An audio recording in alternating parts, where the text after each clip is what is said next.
Mbote bandeko balandi, bienvenue au Nouveau Monde, to mokili ya sika. Tolo bela ya kala, tolo bela pe ya sika.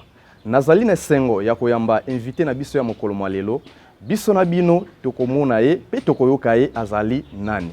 Mbote na yo mama. Mbote papa. Lelo toyambio na plateau émission Nouveau Monde. Bandeko bazali na posa bayeba kombo na yo nani pe ozali nani. Ngai kombo nange zali mama Ntimba Ngulu Bakaka Dudu. Nazali moko ya ba révérend pasteur église kimbangiste. Mama pasteur. Pona coronavirus, pona yo ezali nini? Papa, coronavirus actuellement c'est d'abord virus et kotina kati na nzoto na bato pe zali kopesa bokono ya pasi penza. Nango mikili nyonso eza atteint. Coronavirus eza maladie ya pasi et ezosinga ke na bato nyonso esika zali tozo ba mesure à précaution au l'état pe mokili zali kotia en œuvre. Mais de l'autre part, côté ya bonzambe, coronavirus c'est une interpellation spirituelle. Ezosinga ke na moto nzamba pesi pause. Eza mwa pause nzamba pesi biso po esiko tovandi to mitala. Tout au long ya bomo na biso to tamboli ndenge nini vis-à-vis ya relation parfaite na nzambe. To tamboli ndenge nini et ezosenga na biso ba o basala ki mabe to meka kobongisa. Et puis ba o bazali ko tambola nzambe ya solo to meka ko tambola lisusu na bonzambe po ya un jour to retourna mandenge za la kasuka na tango. Mama Mwilu kia wanga Marie. Abotama wapi pe na mbula nini? Mama Mwilu azalaki mama lokola biso nyonso, abotama na tata na mama, abotama kazalaki mwana utaki na wisangani ya nzoto entre mama papa Mfuka na mama Tuba. Abotamaki na mboka ya Ngombe Kinsuka, plus précisément na contrée ya Yankela, le 7 mai 1880.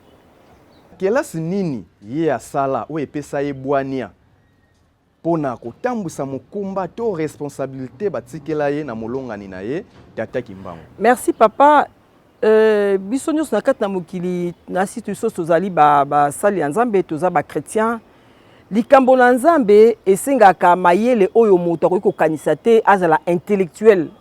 Nzambe asalaka na niveau nyonso ya linko sala na nzoto. Nzambe asalaka na ba intellectuel, Nzambe pasaka na ba non intellectuel, akotaka na ba souche sociale nyonso. Pour avec sa divinité ne kazanzambe. Mama Mwilu ya solo soto bito zoye na ndenge biso totanga, mama Mwilu azana classe oya tanga kite. Mais mama Mwilu azali moko tata nzambe apona ki ndenge na tango apona ki mama Marie abota ki nkolo Yesu, mama Marie pas na classe atanga kite. Mais mama Marie azaki moko nzambe apona ki po abimisa na kati na nzoto na ye nkolo Yesu. Alors mama Mwilu pe azaki moko ya ba mama dans mokili o nzambe apona ki po te ala kisali likambo ya tata Molimo Santo. Nakoyoka wuta 1921 bamindele basila kokota omboka nkamba na ntina ya kopekisa bato bakoka kosala musala soko mokete. Kasi mama Mwilu ye abandai kosala musala. Tolingi koyeba asalaki yango ndenge nini? Merci papa mopanzi sango likambo tata Nzambe elukaka kanzela po yango ebimela. Malgré présence ya colon belge na kati na nkamba ndenge ba eko siéger nkamba après arrestation ya papa Simon Kimbangu, mama Mwilu azalaki toujours na ba façon na mayele ya bonzambe azalaki na ye po a luka ko panzali kako ko garder liboso loko azalaki na ye liboso primordial ayeba ko garder likambo tata Nzambe et puis ayeba ko panza yango ko divulguer yango et pas ya ba o ba yeba ki yango te. Mama Mwilu azalaki akendeki bilanga abade ko colon belge, c'est vrai que ba interdisaki ke moto nyonso na kati na mboka ko fréquenter était. Moto nyonso na kati na mboka ko pesa biloko kolia te. Mais mama Mwilu azalaki na liberté o kolon apesa ki ya kosala bilanga abade sendenge ni moya nde kolesa bana na ye ande kokende kosala bilanga kende koteka mwa du ande kozwa na kati ya bilanga et puis na kati na clandestinité abazalaki kopanza likambo tata Molimo papa Simon Kimbangu malgré que azalaki na kati ya na nzela ya bokangami.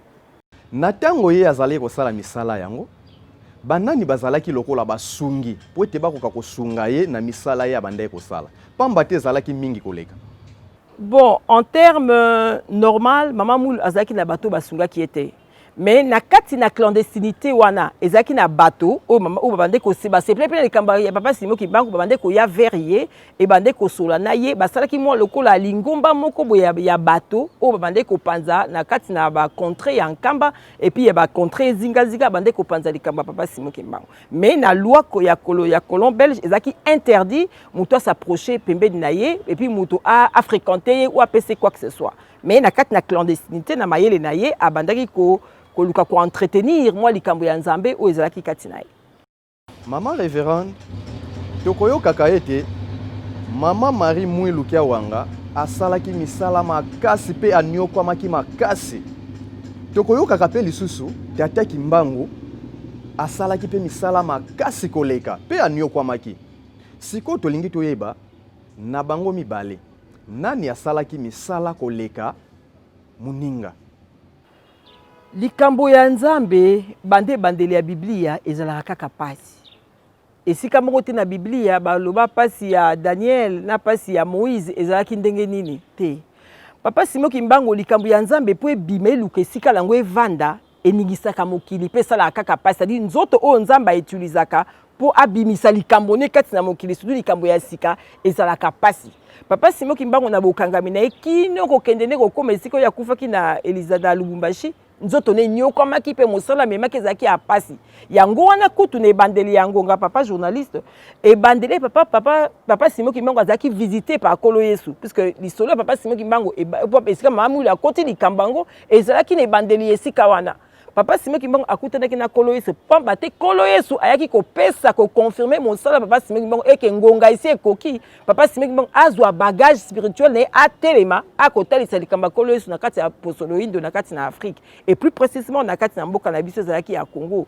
Alors chaque interpellation Kolo Yesu ndoko yepe papa Simon Kimbangu papa Simon Kimbangu ndeko hôtel pasi ya mosala Kolo Yesu ndeko pesa ye papa Simon Kimbangu ndeko kokate abande ko mona ndeko boya tout le temps mosala wana. Yango na mama Mwilu azaki chaque fois mobali nazo sola libanda ya yoki e mobali akokota ndake papa bande ko soana nani ye bise ndo soana Kolo Yesu tala likambo alobi nanga na ko telemisa likambo ya papa Simon Kimbangu na mokili Kolo Yesu na mokili. Alors papa Simon Kimbangu ndo mwa likambo wana pasi mama Mwilu ndeko yebise tout le papa zwa yango na kosalisa yo parce que la raison d'Ima, elle s'assumait déjà. C'est-à-dire, Maman Mwilu, c'est déjà là, quand on a l'oba kibongo, c'est déjà un exemple d'assurance. C'est-à-dire, abandé que ça va pas si moi qui na kokali kambo na kosala. C'est-à-dire, Ndima yango na kosali sayo. Comme la Bible dit, une femme c'est une aide semblable.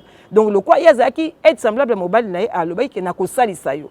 Et deuxième fois pas si moi Maman Mwilu la promettre elle sous na kosali sayo. Na esika wanande papa pas si moi aye kondime la Kolo Yesu que mosala opesinga na ndimi yango et na kosala yango. Donc Maman Mwilu asala ki mosala de sa part parce que andima ki kosel kosimba likamba tata Simon Kimbangu et papa Simon Kimbangu asala ki pe aye oyo Kolo Yesu atinda kende ba yokana ki bango joso na likolo ndenge pasa ki mosala. Donc koloba ke mosala o eza kilo mosala o mosala tata Nzambe ata biso to sambela tata Nzambe mosala tata Nzambe na sena ntango ezaka pasite ezaka facilité. Na tango ye azalaki kosala misala na ye bana na ye bazalaki wapi? Bon na tango papa Simon Kimbangu mataki akende ko kangama papa Mwilu atikalaki na mboka et salaki que bana na ye pa wana papa ki solokela azaki na âge à 7 ans. Bana na ye papa ki solokele ba colon belge ba ko zoyer tellement que ba ko mona ki azana mwa mayele ayebi musala papa na ye azana mwa maturité ba colon belge abotola ki pembe na mama na bango maki na colonie ya Boma. Alors Maman Mwilu atikala kaka na papa dialunga na kiangani na papa diangenda kuntima. Tokoyoka ka ete bokobengaka Maman Mwilu femme internationale. Tolingi koyeba femme internationale elingi koloba nini? Tango biso ba kimbangiste to lukaka koyebisa mokili po ezali to biso to bengaka ete biso ne toyebisaka biso pe to bilobelaka et puis toyebisaka mokili po to côté ya eza soko to l'action mosabinga pe nazoteya pe yo lokola. C'est-à-dire biso pe ba kimbangiste to zaka convaincu et puis to teyaka mokili to lakisaka na mokili ke Maman Mwilu aza femme internationale na sens nini. Maman Mwilu aza exemple incarné ya nyonso na ye moko. C'est-à-dire aza molobeli na biso pamba te papa Simon Kimbangu peut-être to kolobela na mokolo ko za l'approprier boye mission na ye déjà to ba na mokili ezalaki nini mission na ye ezalaki ko aye ko conclure 4e génération aye ko beta lisolo ya suka ya mokili c'est-à-dire molimo santu wana eza sujet mosusu to développer la mission mosusu yango wana esali que quand on dit derrière un grand homme il y a une grande dame. Maman Mwilu aza yende mojalisi ya foi kimbangiste yende motasa azine foi ya mokili di ye aza exemple ba mama nyonso ya mokili biso se photo landa c'est-à-dire na côté libala côté koboko la bana côté vie sociale côté nyonso Maman Mwilu na ye moko c'est-à-dire les 38 ans ya ministère na ye de banda 1921 kino eko kabola monzoto na molimo na 1959 Maman Mwilu atei biso nyonso ka mama te atei na ba mama na ba tata atei mokili mobimba ndenge ni to ko vanda na mokili oyo poto longa peut-être likambo la nzambe ezalaka pasi papa kokako likambo la nzambe suna bonzoto ezalaka pasi. Alors maman Mwilu a affronté obstacle nyonso ya mokili, c'est-à-dire kozanga biloko kolia eza pasi. Ozana bana mama na ndako azana bana azana eloko kolia te mama mingi mikoto mona azana eloko kolia te il faut à la gauche à la droite bato musubi bakende na banganga. Alors ye alakisi biso ke ata biloko kolia ye lelo te lobi ata na mikuwa ya Thomson ata na mai ya pompi bana bakolaka puisque bana bakolaka na grâce ya nzambe bana bakolaka na grâce ya mama te ni ya tata te. Aye kolakisa biso ke ata maladi soki osimbi ndenge kaka Daniel accession ya libula bakosi asoko osimbi likambo la nzambe tu vaincras oko vaincre kaka. Aye kolakisa biso humilité ya bo mama aye kolakisa biso kolata ya bo mama aye c'est na biso ba mama yango tojaki femme internationale, c'est-à-dire en elle éduque toute une nation, elle éduque toute une femme, elle éduque toute l'international, c'est-à-dire yemoko azo éduquer biso nyonso na mokili mobimba n'exemple oyo asali na 38 ans ya ministère. Nakotala ezaleli ya mama Mwilu na ezaleli ya ba mama ya lelo oyo. Est-ce que ezali kokokana? Bon, papa va lobby dans toute règle il y a des exceptions. Et si qu'il y a une place de lobby que mosela na nzambe eza na pasi ya kosala ngo et surtout na bonzoto. Puisque tant que to kundoli monene ya mama Mwilu puisque to bilobela mama Mwilu na kilo na enyoso asali au exemple nyoso la exhibition na kata mokili peut interpeller d'autres femmes nationales comme internationales. Biso mama kimbangiste et tamboli na biso il fallait la parfaite puisque tozana molaki sinzela. Par contre, ce que nous voyons dans la société, ezala biso ezala bato ya libanda, mama libanda tozana na mwa kokoso ya ko mekola tata nzambe asunga po totambola vraiment ndenge mama Mwilu azali ko senga na biso. Merci mama révérende na ndenge osili kotalisa biso ezaleli ya ba mama. Pamba te elongo banite na ezaleli ya mama Mwilu oye asilaki kosala na se na tango. Kasi tokozonga na mikolo ezali koya pona kolobela kaka ezaleli ya ba mama. Totikala kaka wana tolanda bandeko basilaki koloba pona mama Mwilu. Tolanda. Pona kotala lelo nga naza mama. Ebongi ete biso ba mama tozala modèle. Pamba te soki totali mama Mwilu kiawanga nzitani mwasi ya papa Simo Kimbangu na ndenge azalelaki vraiment azalaki mama ya solo, azalaki mama ya solo na ezaleli na makambu nyonso même spiritualité même na evangeli azalaki mama. Mais na kotala biso ba mama ya monde entier surtout ya loposo moyindo ezali soni liboso ya tata nzambe. Na kotala ezaleli na biso ndenge tozali kolatela surtout ba mama ba jeune fille pe ba mama ya mikolo ezali pasi pe mawa okomona mama mukolo suka pembesi ebimi mais azoko se comporter lokola mwana muke oya bandi puberté na elateli. Mama aza na libala ebongete amona na penza ya solo mama oyo avandi na kati ya libala. Mais okomona ezalili na ye na elateli na ye ezali ya pasi. Bongo ba jeune fille tokomi ko exposer nzoto na biso libanda. Or nzoto ya mama ezali mosantu. Ebongi to bomba ka ba nzoto na biso. Kasi tokotala ba mama meme azali nganga nzambe akolata elamba moko ya pasi. Pona nini mukongo nyonso libanda tolo nyonso libanda ba jeune fille libumu libanda akolata kilote akolata jipe ya mukuse babilambo baza kobenga sexy eza ya biso te ba mama. Biloko ya bamindele totika kokopie tolanda ndakisa ya mama Mwilu tomonaka elateli na ye na génération na biso tomoni ete mais na ba photo tomonaka te ndenge bakosalelaka biso ba théâtre tokomonaka elateli ya mama Mwilu te mutu na ye azipa. Pamba te mwana mwasi il faut azipa mutu na ye. Mais lelo biso ekomi mondimi oyo aza na carte ya baptême mèche tina luketu. mondimi oyo si azwa baptême tantôt pe aza responsable na chorale tantôt pe azali responsable quelque part ezala banoki mbangiste okotala elateli na soni pona bizaleli ya bamama mama Mwilu azalaki mama pamba te mosala oyo asalaki papa Simoki Mbangu akangami me atikalaki na lingomba comportement ya mama ya ndenge wana lelo nazomona bamama wana te eza te parce que lelo bamama bakomi kolata bapantalon bakomi kosala makambo mosusu oyo mama akokosala te alors moto akokokana na mama Mwilu nayebi te na minute oyo vraiment eza mwa pasi po tomona ye alors azalaki mama ya bwania mama penza ya bopeto makambo nyonso ya kitoko ezalaki na mama Mwilu donc wana mama ya ndenge wana nayebi te soki tokozwa ye lisusu na bacomportement ya bamama bakomi lelo oyo mais pasi mosusu tozokomona lelo oyo ezali tala nano bamama elateli ya bamama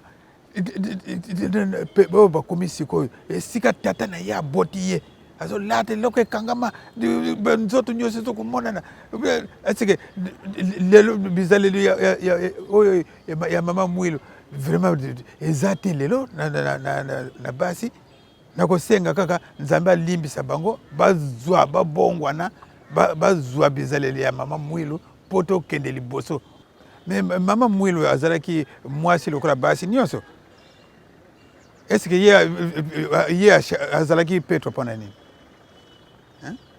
ye azali mwasi mais pourquoi asalaki makambo mabe bango basalaka te yango wana biso nyonso toza na mabe na biso mais bon tala kaka lere oyo elingaki nzambe yango esalemaki donc na paradis terrestre ndenge Adam na Eve bango ne bato basalaki Eve akosaki biso bien sûr mais tala kaka yo moko ezaleli ya mama Mwilu lelo oyo vraiment tozoconfirme mama ya bwania oyo biso tozosala yango mama Mwilu akokosala te tobongwana kaka tolanda kaka ezaleli wana mama Mwilu asalaki bongo mpo nini tolanda ye bamama bolanda oyo ye asalaki wana okomona tokokoma tokozala bien touti kolanda na bokebi nyonso bandeko ndenge baselaki kopesa témoignage mpona mama Mwilu. Mama révérende tozongi na yo na ntango ya kala tokoyokaka ete mama Mwilu akabolaki bakarte yango ewutaki wapi? Bon, tango tolobaki kila ebandeli tondo kolobaki mama Mwilu abandaki ko œuvrer dans la clandestinité pour ayeba ko panza ko sensibiliser contre nyonso ya nkamba ke papa Simoki Mbangu azalaki molimo centre et papa Simoki Mbangu azalaki amemaki sango la kolo eso esika na bango pamba te na époque wana c'est vrai que sango kolo se pantana ki na lo makasté bakoko la so bazalaki na moi conception spirituelle ya modèle na bango alors il fallait mama Mwilu abanda côté yango na kati na côté yango na kati na clandestinité wana moi organisation et salamaki wana OK pour na kokoma adhérent na kati ya lingomba nde to rasiko il fallait kozala na ba carte Maman Mwilu peut tobo sanate azaki tout le temps peut-être on les a tout sur la likamo so tout le temps en contact na bobali nae spirituellement papa Simoki Mbangu des fois dès que papa moi sinaye ko pesa ba directive peut-être ba directive on te éviter escani e utelaki mais maman Mwilu a incompétent parce que pour dire ce que oza molobeli ya likambo ya moto c'est que moto on pesa ba directive c'est papa Simoki Mbangu ko pesa ba directive ya ko tambouti ya lingoma nae ndenge pa maman Mwilu azaki exécutante c'est-à-dire era mona ke bandimi ba ko mo ebele il fallait ko distribuer ba carte ya mondimi et na moment wana je crois qu'il va élaborer ma carte et puis pesa qui na bandimio ya liboso oye moko peut-être azaki premier chef spirituel malgré que azaki moi aussi azaki mota liboso ko remettre ma carte na bandi tolobela ya kala tolobela pe ya sika mama révérende na tango ya kala pe na biblia pe ko mama ete mama akoki ko telema te liboso ya bato pe akoki ko teya te kasi na mama Mwilu esalema lelo pe tokomonaka ba mama bakoma ko telema liboso ya batu kozwa responsabilité ya makasi liboso ya batu ebele donc elingi koloba ete batu na kala to biblia ekosaki biblia ekosaki te et puis bakoko bakosaki te mais na kati na biblia ndenge intitulé ya émission na yo toloba ya kala toloba pe ya sika Na tango ya kala Bible na biso otokobo bakomi bakoma ezaka plus basé na mentalité occidentale, c'est-à-dire plus juive. Bible na biso bakoma. C'est-à-dire et pas ya ba juif. Ezalaki mama azalaki na mwa kilo penza te. Toye komona yango na tango basaki recensement na Israël, bazwaki babaki to ba compter ba tata. Mais ba mama na ba bana ba compter bango te. Na tango ye komaki obima ba na Égypte ezaki pareil. Ba comptaki plus et ba comptaki bato neto compter plus ba tata et ba compter 600 000 personnes, ba comptaki ba mama te na bana te. Pamba te ba mama bazaki vraiment pris na valeur au te bande kopesa ba tata. Mais na kati kaka na Bible wana ya tango akala. Na kati na tribu ya Israël, to komona ba mama o bazaki ba juge. Ba mama bazaki ba juge, c'est-à-dire ba mama na bande ko sambisa bato o bande ko composer 12 tribus ya Israël. Donc mama na bazaki confronter ko sambisa mibali, ya ko loba libosa mibali. Na kati na Bible to mona ki yango. Alors maman Mwilu pe aye ko porter moi innovation wana. Ya ko yebisa ke qui dit dans la Bible dit être semblable. C'est-à-dire, moi, si un pasteur, azo vandana pasteur. Moi, c'est-à-dire, azo yo kaliloba nzambe sika azape capable. Ya ko kozwaliloba na ko répéter yango et sika ya bana. Maman azape moté ya bana. C'est-à-dire kozwaliloba na ko bana yango baza mixte. Toza na bana basi na bana mibali. Toté ya kabango. C'est-à-dire que même côté ya wana, toté ya kabatata. Toté ya kaba, c'est-à-dire eza lelo eza sous papa Simon qui bango ayeko longola biso équivoque wana. Ke na mokili tozali komona lelo tokomona ba pasteur ba bishop ya basi, tokomona ba tamé, c'est-à-dire voile wana ezalaki déjà coupé que histoire ya Bible to échanger, c'est-à-dire maman pasa na likambo to que maman binga bazo kamba ba église, ba kamba lingomba, maman Mwilu aza exemple na biso actuellement. Yemta akambi amemi lingomba o tie komina moko lelo. Donc c'est presque toko maman Mwilu lelo et pas na biso. Yende mutazali mo lobeli ya liboso ya église qui bagis. Donc aujourd'hui, la femme peut se permettre, il y a quoi liboso, il y a biso l'église, je suis pasteur, biso l'église toza pasteur, toté ka liboso bana liboso tata pe liboso maman. Donc aujourd'hui, il y a plus d'équivoque. Il y a plus d'équivoque. Moi, si athée aussi, parce que na kalezaki moi, papa na tout ça moi, parenthèse, bande ko banga, moi si azalaki, moi si ndenge basalaye a composera moi période moko malamu te ya bo moi si. Alors ba tata na kati na Bible ya kala na juif ezaki bande ko période wana moi ça ko poussa libosa batute. OK? Actuellement, il y a beaucoup de choses qui changent. Même le modernisme change. Même la vie en Nzambe, vision Nzambe, les ont changé. Et ça, c'est que les lots, moi, c'est quoi côté à bateau. Les lots, moi, c'est quoi convaincre moto. Les lots, moi, c'est quoi comme ma sango Nzambe à panzer on a mon qui nous matel a fait maman Mwilu. Donc aujourd'hui, que la Bible nous concède, tous en a équivoque on a été. Tozali ko koma na suka émission na biso, kasi tokosili saka kabongote, mutuna ya suka pona mama révérende. Pona nini bokopesaka mama Mwilu honneur et belé toyebite ye azalaki nani. Papa na sur tu obeti lisolongo pe moi tango otolakisi mozindi kilo ya mama Mwilu. Mama Mwilu azali exemple international de la femme. C'est-à-dire apesi exemple nyos alakisi bo moi sinde to tambola biso mama pe bato mokinde to tambola sena ntango. C'est-à-dire na likolo likamba Nzambe ezalaki pasi Nzambe azwi ye moko mopanzi ya sango ya liboso po alakisa biso exemple wana.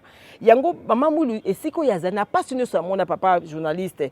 Motamoni passe pour atombola lingomba munene le quoi aujourd'hui les kimbangisme eza susu na eza su ya kobata bate lelo eza partout OK na poto comme mon église kimbangis c'est partout au tambola mon église kimbangis c'est grâce à maman Mwilu. Aujourd'hui si biso tozi faveur lelo ba téléspectateur ba concéder biso yango tozi faveur ya kokutana na Nzambe ko mona Nzambe tata molimo santo na ba transformation c'est grâce à maman Mwilu. Okay. Donc, c'est-à-dire, elle mérite cette gloire-là, a mérité de vénérer, a mérité de tombolayer, quand a mérité mon kilimbekoye, bah, to matissé, li sous, oh, to ça, la kaikokina, n'était pas journaliste, mon kilimbekoye, bah, to tombolé, li sous, parce que c'est l'exemple même de la vie chrétienne sur terre. Donc, il y a des foi, il y a des exemples, il y a vie au moteur qu'on espérait, pour te akutana, tata Nzambe, lobby, il faut aller dans la maman, ou à la kisa kibiso. Bozalaki ebele ya kolanda émission na bino Nouveau Monde.